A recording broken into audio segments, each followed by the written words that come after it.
I have spent decades walking into the aftermath of crimes, but some stories do not begin at the end. They begin quietly, almost politely, as if the darkness is testing how far it can encroach before anyone notices. Toronto, during the early years of the 2010s, was a city confident in its own safety. It gleamed with order and harmony, a place where people trusted their neighbors and left their doors unlocked on summer evenings. Yet, beneath that trust, beneath the confidence of a well-functioning metropolis, something else was moving. Something slow, something deliberate, something that thrived in silence. The first disappearance did not ring any alarm bells. Cities of millions do not stop moving because one man goes missing. His friends wondered why he was not answering messages. A bartender recalled not seeing him for weeks. His landlord noticed his apartment was unusually quiet. But nothing suggested foul play. People drift. People change jobs, change partners, change cities. The report was filed, the case was noted, and time moved on, or at least it appeared to. But there was already something wrong. When I, Detective Miller Files, first read the file years later, what struck me was not what was written in the report, but what was missing from it. There was no conflict in his life, no suggestion that he needed to disappear, no evidence of struggle, panic, or preparation. He simply vanished as though he had stepped outside of his own life and closed the door behind him. The report read like a sentence cut off in the middle, with no ending and no explanation. Then came the second disappearance.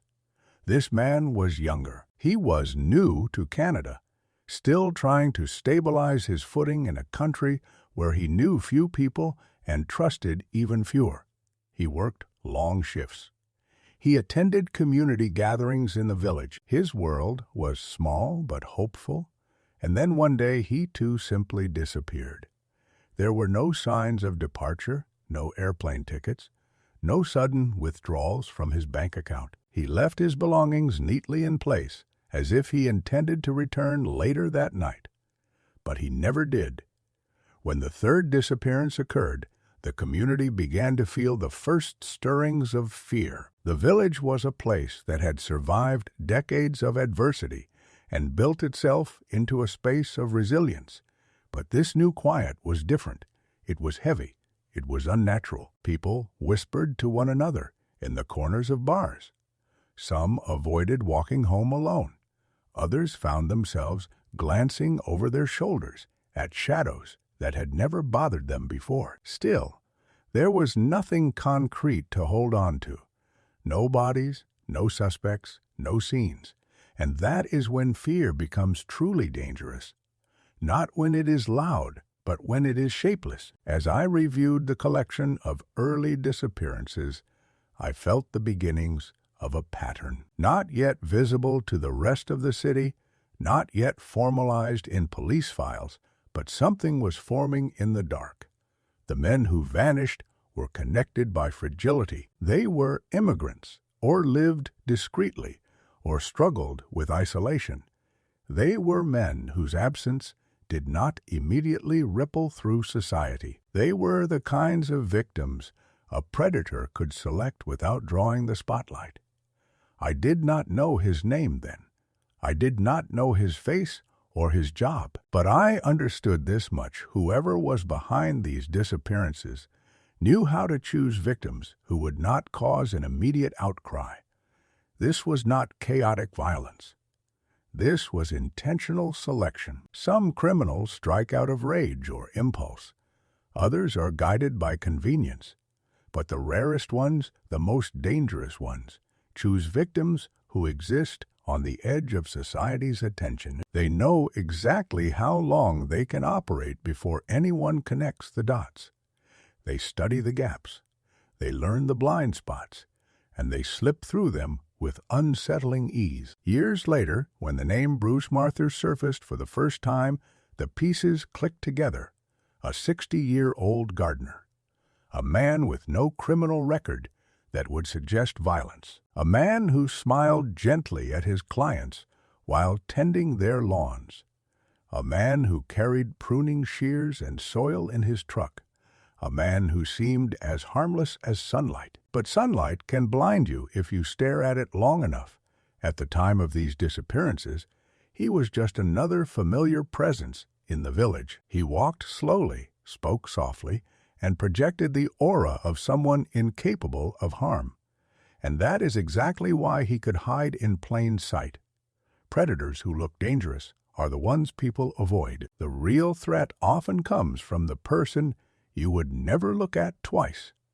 The man who holds a door open for you, the man who trims the roses in your yard, the man who knows how to be quiet. As the disappearances accumulated over the years, Toronto unknowingly walked deeper into a fog that concealed a hunter who planned meticulously, a hunter who observed, a hunter who observed, a hunter who selected. The village felt it before the rest of the city did. Fear seeped through its streets like water through old brick. But fear alone could not solve the cases. Without evidence of foul play, each disappearance remained frozen in limbo, and as long as they remained in limbo, the hunter remained free. This is where our documentary begins. A city unaware, a community uneasy, a predator unrecognized, and a name that had not yet surfaced into the light. But the trail was already being laid, piece by piece, disappearance by disappearance, leading toward a truth the city was not prepared to confront. This was the beginning of the Bruce Marther investigation, long before we knew his methods, his victims, or the garden where he would bury the secrets no one was supposed to find. And in the next chapter, we step closer into that fog where silence becomes strategy and the disappearances begin to shape a terrifying pattern. I have always believed that the most dangerous predators are not the ones who hide in darkness. Predators who hide in darkness can be seen if you look closely enough. The real threat is the kind that stands directly beneath the light and still remains invisible. Bruce Marther was that kind of predator. By the time his name crossed my desk, he was already woven into the everyday rhythm of Toronto. People recognized him, trusted him, waved to him, hired him, handed him their house keys without hesitation. In a city where people barely knew their neighbors, Marther was strangely familiar to many. To understand how he operated, you have to understand the mask he wore. It was not a disguise in the traditional sense. He did not change his voice or hide his face. Instead, he built a persona so ordinary that no one ever questioned it. A 60-year-old gardener, a gentle smile, a slow step, a man who tended plants and trimmed trees, a man who remembered clients' birthdays and brought holiday treats to their children, a man who never raised his voice, never drew attention to himself. This was not the mask of a monster. It was the mask of a grandfather, and that is precisely why it worked. In investigative psychology, we often discuss the concept of camouflage. Camouflage is not merely about hiding. It is about becoming something that the environment accepts without suspicion. Marther understood this intuitively. He did not need to avoid the community. He needed to become part of it. The village was a place that valued familiarity and trust, especially among its older gay residents. Many saw him as harmless, even comforting, a figure who had lived through decades of change, just as they had, someone who belonged. While reading through the early interviews, I noticed something unsettling. Nearly everyone who knew him described him the same way: kind, patient, helpful. Several mentioned his strength, but only in the context of physical work. He lifted heavy pots. He carried bags of soil. He dug trenches for landscaping projects. His strength was the kind that people respected, not feared. But strength, in the hands of a predator is never benign. As investigators, we rely on patterns, but we also rely on anomalies. Parther's life was filled with events that, in hindsight, were bright red flags. One of the earliest was an incident from 2001. He attacked a man he had been seeing romantically, nearly killing him with a metal bar. The victim survived, but the case did not result in severe consequences. Parther claimed he had been under emotional distress. The victim did not press for a harsher penalty. The courts opted for leniency. Years later, when I revisited that record, I felt a chill run down my spine. A man does not escalate from a violent attack to serial homicide overnight. The seeds of his brutality were there long before he began killing. But at the time, the system accepted the explanation, and Parther went on with his life. A life that soon gave him the perfect conditions to feed the darkest parts of himself. His landscaping business expanded. He gained more clients, more access to private properties, more storage spaces, more control over his schedule. Landscapers are often given keys to sheds, backyards, garages. They are trusted in ways people rarely think twice about. They can enter spaces without raising alarm. They can transport soil, tools, large containers, and no one asks what is inside. They can dig holes, move earth, and bury things beneath layers of mulch and flowers, and no one questions the gardener. It was during this period that the disappearances in the village continued. Each case had the same hollow center. No body, no crime scene, no timeline that made sense. Many of the victims had last been seen in bars or restaurants. A few had last communicated with someone through dating apps. Others had simply vanished between one ordinary moment and the next. The absence of evidence did not suggest innocence. It suggested a hunter who knew how to remove evidence entirely. One of the most haunting aspects of this case was how close the city had been to discovering the truth earlier. There was a moment in 2016 when police visited Marthur regarding a complaint that involved a man found in his car. The man was shaken, partially restrained, and frightened. Yet the incident was resolved without an arrest. There was no physical harm, and the man declined to pursue charges. Police recorded the encounter and moved on. The encounter should have been the moment that broke the case open. Instead, it allowed Martha to slip deeper into the shadows while standing directly in front of us. When I interviewed some of the surviving acquaintances years later, they recalled something peculiar about his demeanor. He was patient to the point of eeriness. He listened more than he spoke. He watched, he took mental notes. He learned the vulnerabilities of the people around him. He offered rides, he offered companionship, he offered help. Predators rarely take, they offer. They offer exactly what their victims are missing, and they wait for the moment when acceptance becomes dependence.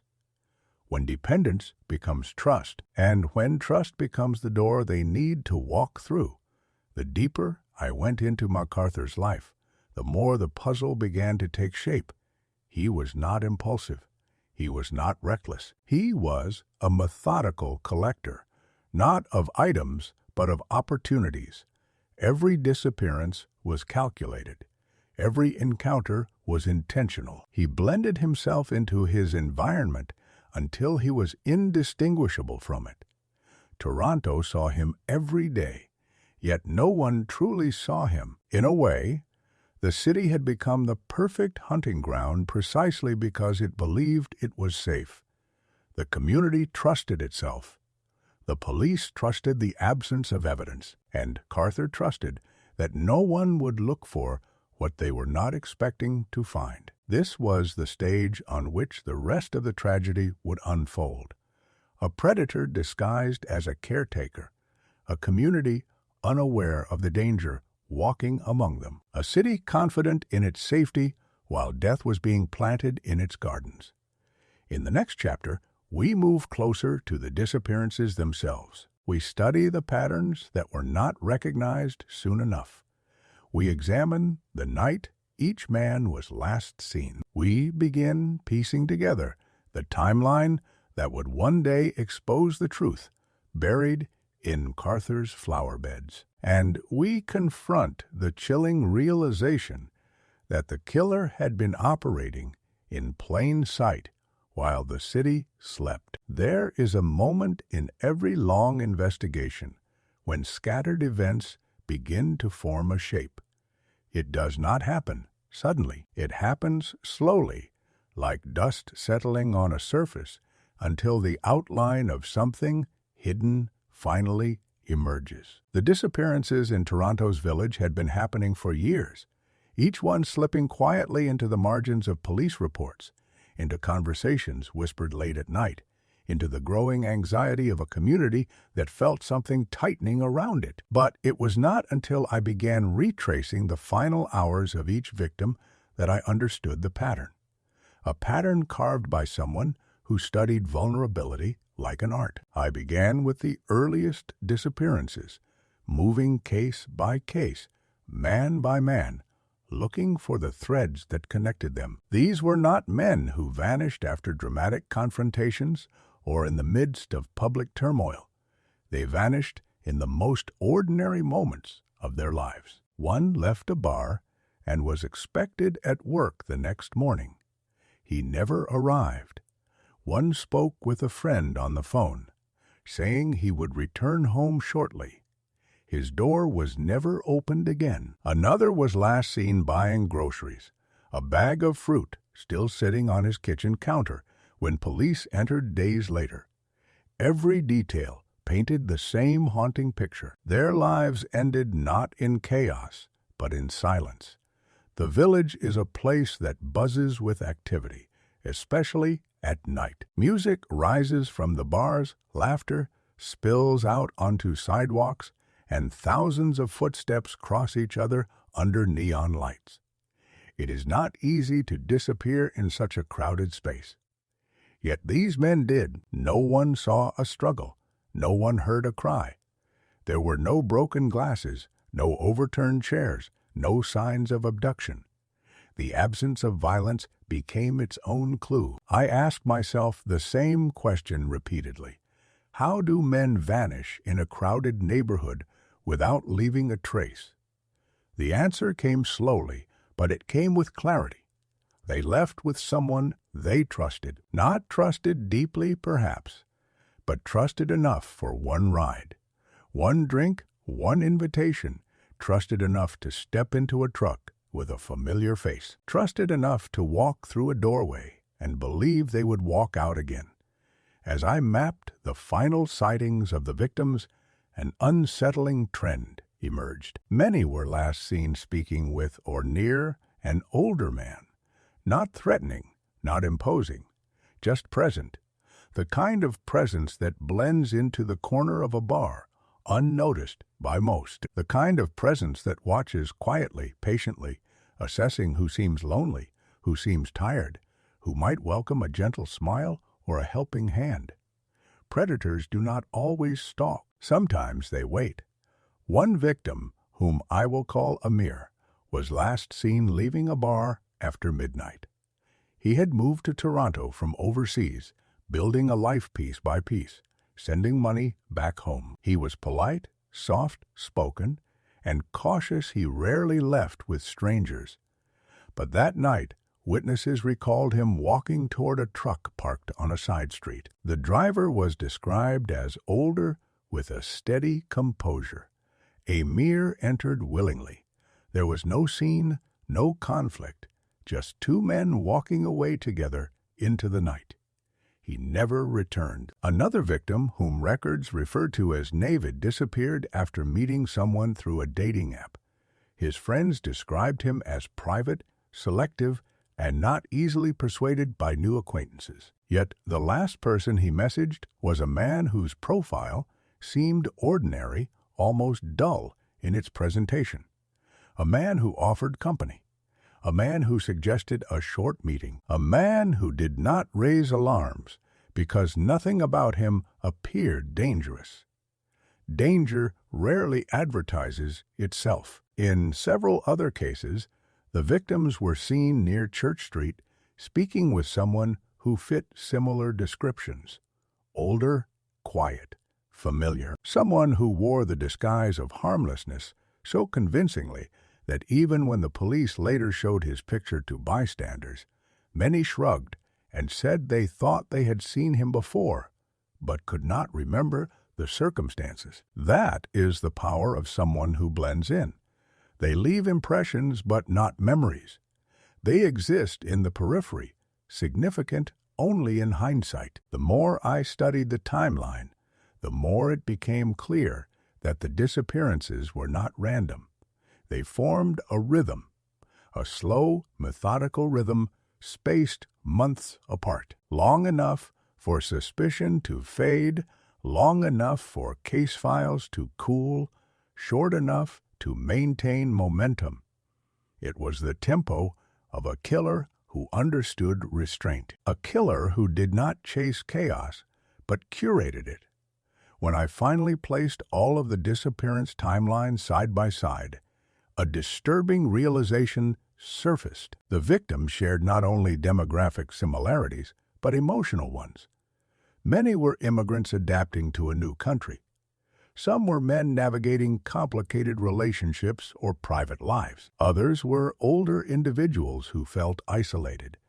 They were men who carried burdens quietly, men who did not always have someone waiting at home to notice immediately when they did not return. Loneliness in the hands of a predator is a vulnerability sharper than any weapon. I often say that serial killers do not simply take lives. They take advantage. They take gaps in the system. They take shadows in the community. They take silence and turn it into their hunting ground. Marther understood this better than most predators I had investigated. He understood how to erase the moment of disappearance so thoroughly that even those closest to the victims could not say where their stories ended. And yet, there was something else, something more chilling than the disappearances themselves. The complete absence of crime scenes suggested that the killer had a controlled environment, not a forest, not an abandoned warehouse, a private, secure, unsuspected place, a place where he could carry out his crimes without interruption, a place where screams could not be heard, where physical evidence would never be discovered. I did not know yet that this place would turn out to be hidden in plain sight, surrounded by gardens, flowers, and carefully tended soil. I did not know yet that the bodies were being buried not in remote wilderness, but in chests of earth arranged neatly behind suburban homes. But I sensed it. There was a stillness in this case that pointed to containment.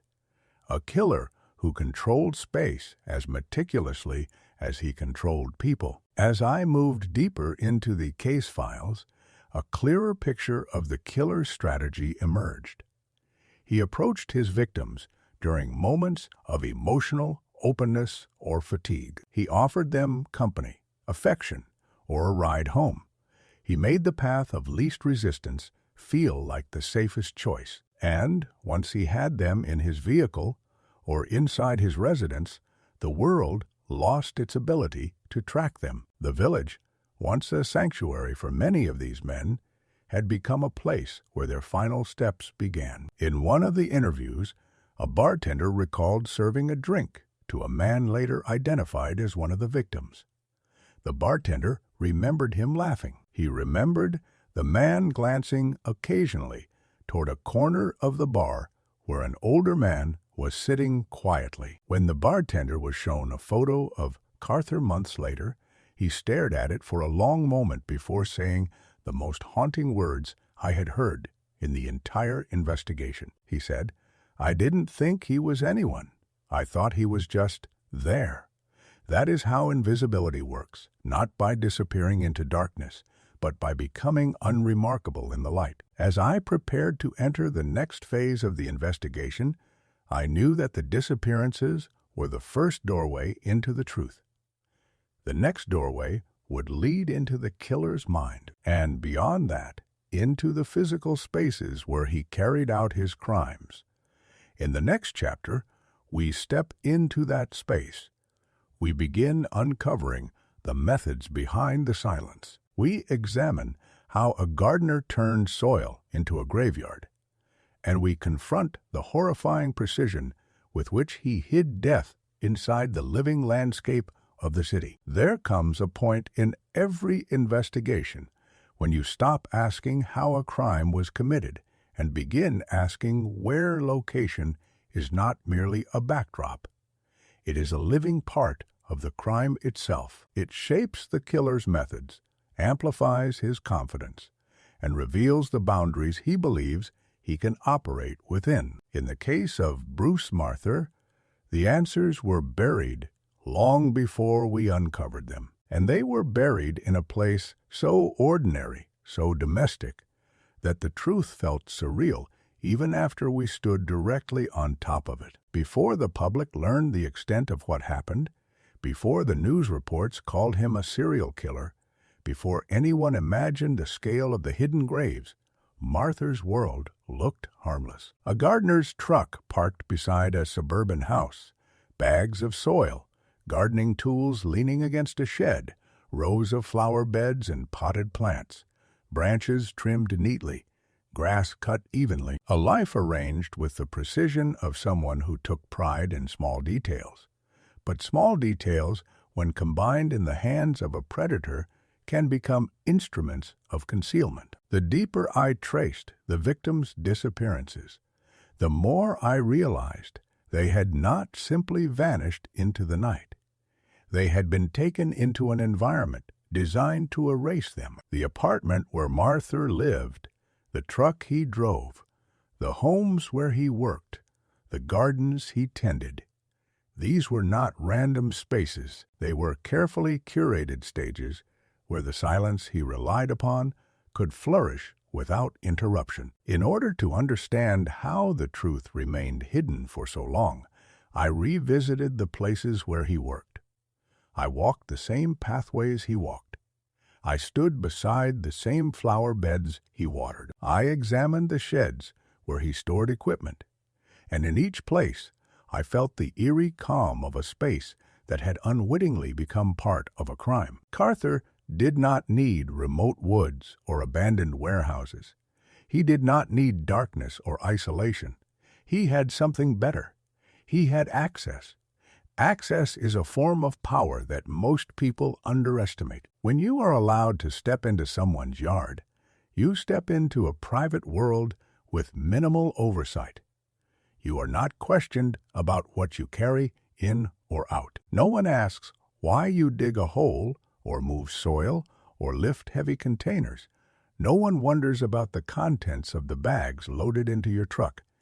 People trust those who fix their homes. They trust the people who make their gardens beautiful. And Marther used that trust as the foundation for his crimes. When investigators eventually examined the yards of his clients, what struck us first was how ordinary everything looked. There were no signs of disturbance, no mounds of earth that looked freshly turned, no suspicious markings. The spaces were tidy, symmetrical, pleasing to the eye. Yet, beneath the facade of beauty lay something far darker. The chests he used were not caskets. They were planters, large, heavy containers filled with soil. Containers no one would question if moved, watered, or repositioned. Containers large enough to hide what no one wanted to imagine. The precision of his concealment spoke of a mind that understood not only how to hide bodies, but how to hide the act of hiding. The process was layered. First the soil, then the plant roots, then the decorative mulch. Everything arranged as if prepared for a gardening brochure. A passerby would see life blooming and never suspect death resting underneath. As I walked past one particular row of planters, The quiet of the scene weighed heavily on me. There is a particular stillness that exists only in places where terrible things have happened.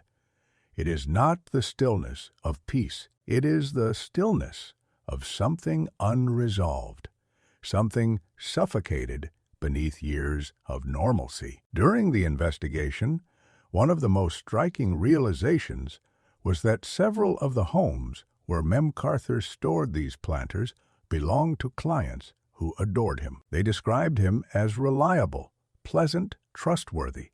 They gave him keys to their garages, sheds, and backyards without hesitation.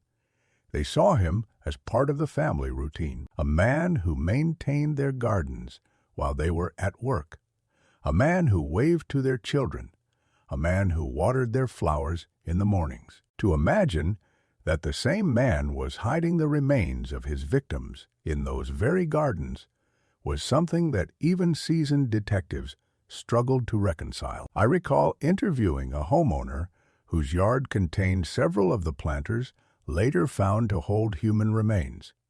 She was soft-spoken, trembling as she spoke. She said she had watched Martha work countless times from her kitchen window. She had seen him lift the planters, rearrange them, and water them without ever questioning his intentions. She said he hummed to himself as he worked. Hummed. That detail never left me. It is one thing to hide a crime. It is another to commit it with such internal harmony that it becomes part of one's routine. The chilling truth was that Martha did not view these gardens as hiding places. He viewed them as containers of control, as curated landscapes where he could manage the truth as easily as he managed the soil. There was no panic in his actions, no urgency, only the calm repetition of someone who believed he would never be caught. Control is the essence of organized killers. Control over victims. Control over space. Control over space. Control over the aftermath. As the investigation deepened, forensic teams began excavating the planters. The process was painfully slow. Every handful of soil had to be sifted, every root examined, every inch of earth treated as potential evidence. The silence of the gardens was replaced with the hum of equipment, the low voices of forensic anthropologists, and the cold realization that we were stepping into a cemetery disguised as landscaping. When the first human remains were discovered, the air changed. I remember the moment vividly. The forensic technician looked up, his face pale despite years of experience. No words were needed. The truth had surfaced. One planter, then another, and another, 8 victims in total, hidden in 12 containers, a pattern of burial that mirrored the pattern of disappearance. Neat, ordered, methodical. I stood there as the remains were gently lifted from the soil, and I felt the weight of a decade of silence pressing down. These were men who had walked the same streets I walked, who had lived in the same neighborhoods, who had trusted the same community. Their lives ended in a place designed to nurture growth. Their stories were buried beneath flowers that families watered with their own hands. This was not just concealment. It was contamination of the ordinary, a corruption of the very spaces where people found comfort, a reminder that evil does not always hide in dark places. Sometimes it hides in gardens. As we documented the findings, one realization became undeniable. McArthur did not simply dispose of bodies. He integrated them into environments that symbolized life. His method was not only about avoiding detection, it was about control over remembrance. If no one found the bodies, then the story ended the moment he wanted it to. But stories do not stay buried forever, and as the truth emerged from the soil, the final stage of the investigation began. We now had to understand not just where the victims were found, but what happened to them before they were placed in those planters. We had to examine his patterns, inside his apartment, his garage, his truck. We had to reconstruct the final hours of each man and step into the mind of a killer who believed he had mastered invisibility. In the next chapter, we enter that private space. We uncover the rituals, the photographs, the restraints, and the psychological imprint that defined Martha's signature. We walk into the room where silence was manufactured and controlled. We walk into the place where the victims took their final breaths. Every investigation reaches a point where the search for answers narrows into a single place. Not a metaphorical place, but a physical one, a room, a vehicle, a space where the killer's world is no longer hidden behind the mask he presents to others. For Bruce Marther, that place was his apartment, his garage, his truck, the places where silence was not an accident, but a design, where control was not implied, but absolute, where the men who trusted him took their final breaths. When we entered his apartment for the first time, the atmosphere felt unnaturally still, as though the walls themselves were holding their breath. There was nothing flamboyant or chaotic about the room, no signs of struggle, no broken objects, nothing that would suggest violence to anyone unfamiliar with the truth. Everything was neat, organized, almost sterile. Yet beneath that order, there was a tension so thick that you could feel it pressing against your ribs. A small bed, a computer desk, a wardrobe, household items arranged deliberately, a space designed for control, not comfort. It was the photographs that changed everything. Dozens of them, stored on his computer, hidden behind folders named with ordinary titles, images taken not during life, but after, images that revealed his ritual, his signature, his need to own the moment of death. The victims were posed, they were arranged, they were photographed like artifacts, their faces still, their bodies positioned with the intention of preserving something that only he understood. I have seen many crime scene photographs in my career, but nothing prepared me for those images. They were not the documentation of murder. They were the documentation of possession. In those photographs, the duality of his life became undeniable. On the outside, he was the gentle gardener, the friendly neighbor, the man who watered your flowers while humming softly to himself. Inside the closed walls of his apartment, he was something entirely different, a collector of suffering, a curator of silence, a man who believed that once he captured a life, he owned it forever. Forensic teams moved carefully, aware that every inch of that apartment told a story. The restraints found in the drawers, the equipment in the garage, the blankets used to transport bodies, the cords, the bags, the hidden space in the vehicle where victims were overpowered, the digital files that recorded moments no human should ever witness. Every object was a piece of his ritual, a step in a sequence he had perfected over years. His garage revealed the same unsettling duality, tools hanging neatly on the walls, a workbench, gardening equipment, bags of soil, and beneath the ordinary, the faint echo of something dreadful. It was not one object that told the story, it was the totality. The order, the precision, the intentionality behind how everything was placed, control, always control. As the investigation unfolded, we reconstructed his process.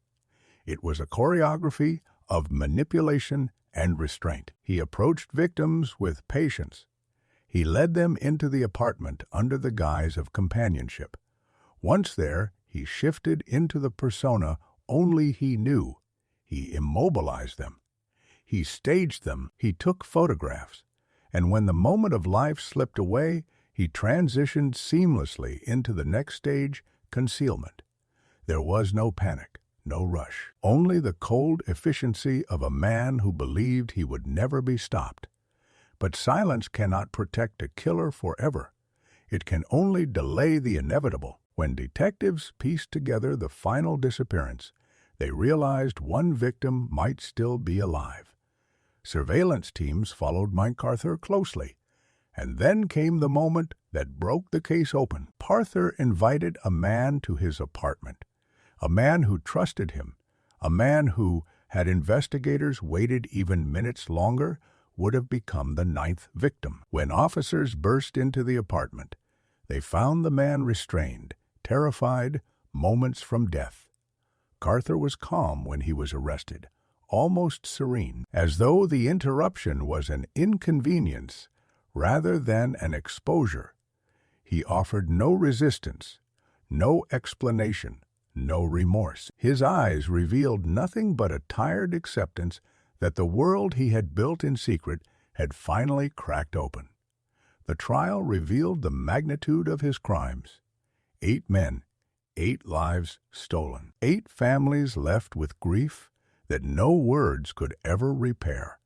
And what haunted everyone most was not just the killings, but the way he hid them, the way he integrated death into the landscapes people admired, the way he disguised evil inside the quiet routines of normal life. In court, relatives of the victims spoke with voices that trembled under the weight of loss.